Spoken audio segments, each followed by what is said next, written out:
নমস্কার বন্ধুরা, তনুশ্রী রান্নাঘরে সবাইকে স্বাগত। আজকে বানাবো পালং শাকের ঘন্ট।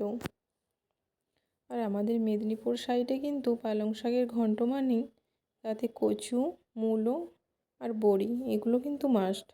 আর নানা রকম সবজি তো আছেই। তাহলে দেখে নেওয়া যাক আজকের রেসিপি আমি কিভাবে বানাই।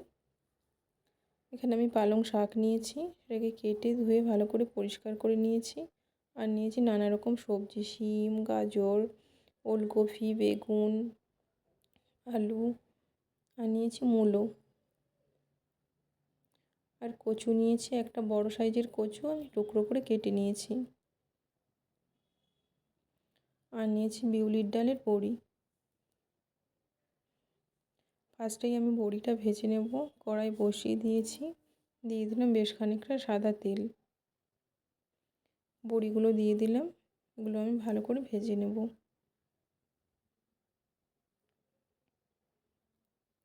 বড়িগুলো ভাজা হয়ে গেছে, ওগুলো তুলে নিলাম।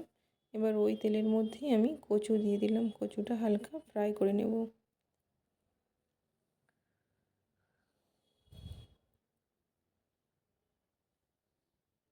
কচুটা আমার ভাজা হয়ে গেছে, হালকাভাবে ভেজেছি আমি।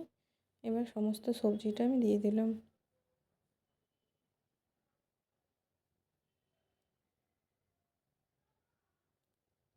সবজিটা হালকা ভাজা ভাজা করে নেব। দিয়ে দিলাম লবণ, দিয়ে ভালো করে মিশিয়ে নিচ্ছি। এবার আমি এটাকে ঢেকে রাখবো 2 মিনিট মতো। আর এদিকে একটা মশলা বানিয়ে নেব।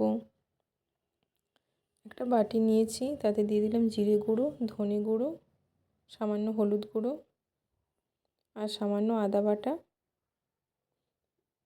সামান্য জল দিয়ে এটা ভালো করে মিক্স করে নেব।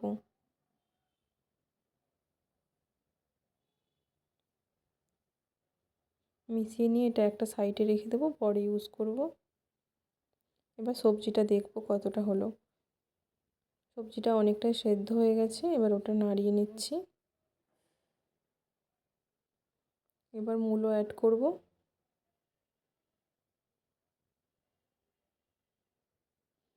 মূলোটা সবজির সাথে ভালো করে মিশিয়ে নিচ্ছি। এবার পালং শাকটা অ্যাড করব।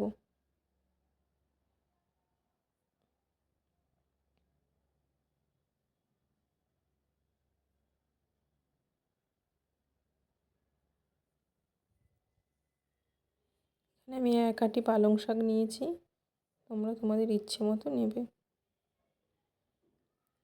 2 মিনিট ঢেকে রেখেছিলাম, তারপরে ঢাকা খুলে এটাকে আবার নাড়াচাড়া করে নিচ্ছি। অনেকটা জল রিলিজ করেছে। এবার দিয়ে দিলাম হলুদ গুঁড়ো, দিয়ে এবার ভালো করে মিশিয়ে নিচ্ছি।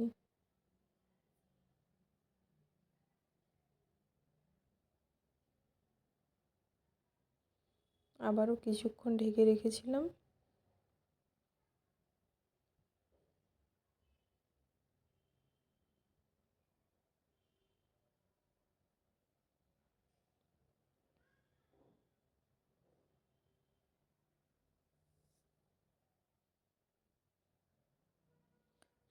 সবজিটা ভালো করে সেদ্ধ হয়ে গেছে, ওটা এবার আমি নামিয়ে নিলাম।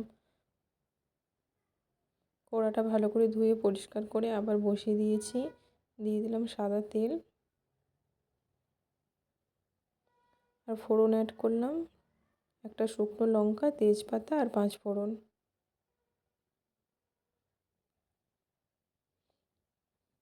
যে মশলাটা রেডি করেছিলাম সেটা দিয়ে দিলাম, আর দিলাম সামান্য জল। দিয়ে এটা ভালো করে কষিয়ে নেব।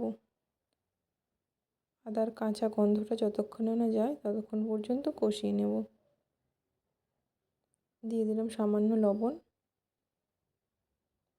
লবণটা নিজেদের স্বাদ অনুযায়ী। আর দিলাম চিনি।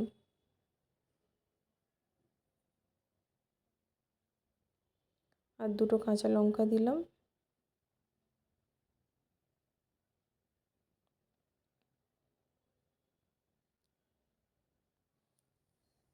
সবজিটা দিয়ে দিলাম, দিয়ে এবার মশলার সাথে ভালো করে মিশিয়ে নেব।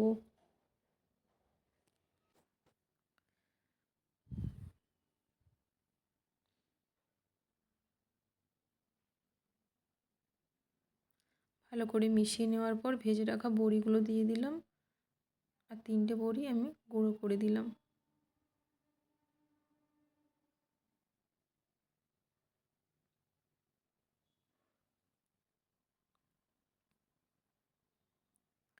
নামানোর আগে সামান্য সর্ষের তেল দিয়ে দিলাম। একদম রেডি হয়ে গেল পালং শাকের ঘন্ট। অবশ্যই এরকমভাবে বাড়িতে বানিও, খেতে কিন্তু অসাধারণ লাগে।